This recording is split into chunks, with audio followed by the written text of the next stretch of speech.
welcome to my video. My name is Lucy and I'm online pregnancy and postnatal trainer. I have an online group called Workout with Lucy. I'm also mum to my little girl Dolly, who is 6 months and nearly 3 weeks old.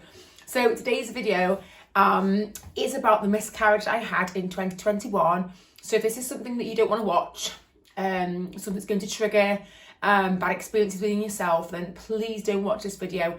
Otherwise, I'm going to jump straight in now and tell you about my miscarriage story in the hopes that my story can provide some comfort or just even help another woman who's going through the same thing out there. Because I know that when I went through mine, these videos really helped me. So back in 2021, I fell pregnant for the very first time. If you've watched my other videos, you'll know that I fell pregnant second cycle almost straight away in my first pregnancy, which was, I think, March 2021. And we literally tried once that month and that cycle, and I fell pregnant.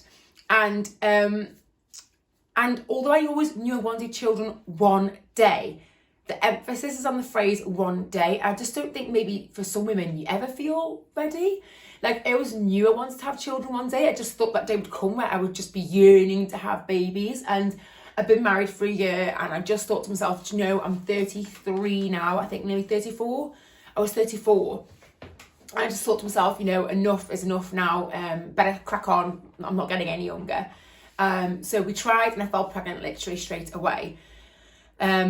So on the 25th of June, 2021, it was a Friday. I was working from home because, oh no, I wasn't. I was working in the office, and I told my boss earlier that week that I was pregnant and I was about to have my 12-week scan. So I was actually just shy of 13 weeks pregnant. And on that Friday, I would have been 12 weeks and 6 days pregnant. So I was booked in my scan at the hospital. So I spoke with my manager earlier that week, let her know the good news. And she was really excited for me. She was so excited for me. I kept it a secret to myself all that time and only told family and friends, close friends. So that Friday, I left work early for my hospital appointment, met my husband at the hospital, and we were obviously so excited. And I just felt like almost like an out-of-body experience. And I believe that now I look back, like this is like instinct, like a mother's instinct. So I've gone through the process of like tracking my pregnancy on an app called Flow, watching my baby grow, getting excited. But this day, I thought I'd be really buzzing. I thought I'd just be so excited. And I remember parking at the hospital, meeting my husband. I got some video footage. I remember filming us walking in. So it's Tuesday 25th of June, and I've arrived at the hospital with my husband for my very first scan. Got my folder. It was a very eventful journey getting here. Right, you've been very patient with me. I was very erratic with my driving. But I felt like I was going through the motions of it. I didn't know how to explain it other than that. My husband has since asked me, like, did I know? And I said, of course I didn't know. But we went into the waiting room, waited. And I remember observing myself waiting. It was really weird. Thinking to myself, I should feel something more right now. Sorry guys, I've got a little hair in my mouth. I should feel something more right now. I should feel more excited. And I've got it. And I didn't. And I didn't know why. And I remember thinking to myself, like, oh, no, I haven't got it.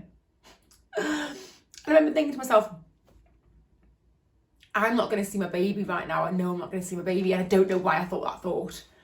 I had no inclination. So I was still pregnant. I was still having sore breasts. I hadn't had a period. I had no cramps.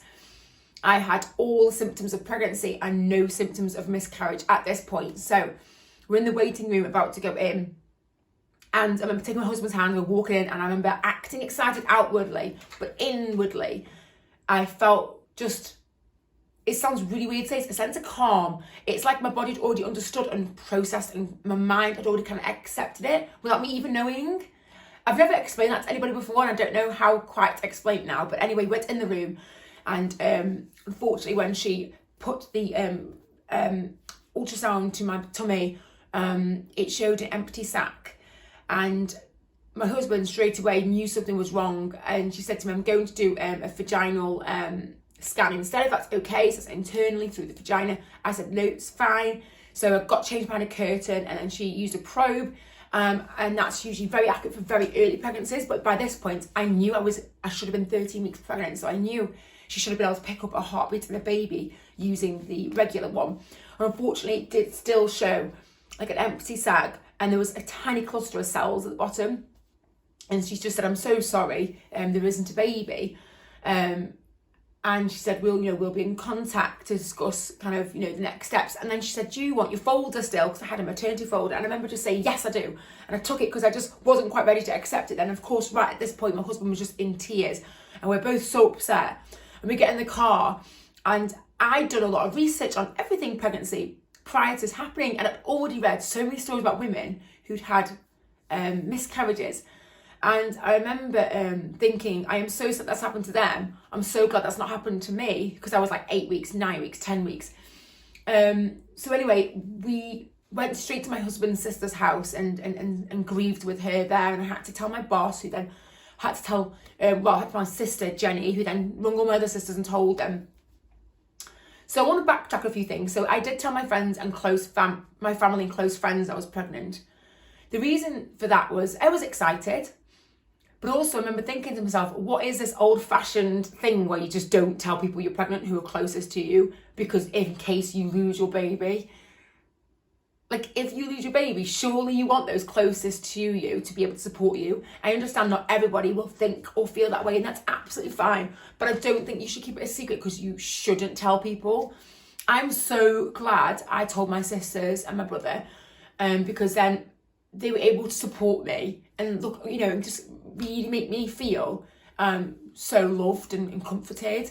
But I did also share my story on social media a few months later, once I was pregnant with Dolly, because after doing so much research, I realised like how many women go through a miscarriage. 1 in 4 is the recorded statistics in the UK.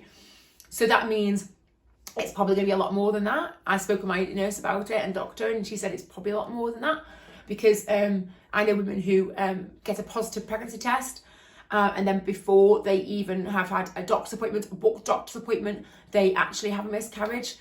So yeah, it's a lot higher. You're not alone. I took a lot of comfort after my miscarriage watching a lot of these videos. It made me feel more of the majority. I felt like a minority before, like I was the person it happened to. Now I felt like, after it, I felt like I actually was part of a bigger group of women, and that the ones who don't suffer with miscarriages are actually very, very lucky, and are actually a minority group.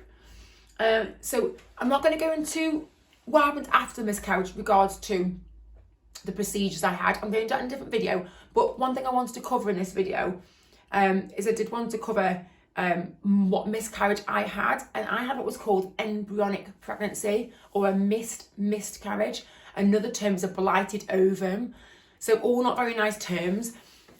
So basically what that means is at some point your body miscarried the baby, but it doesn't know that it did it.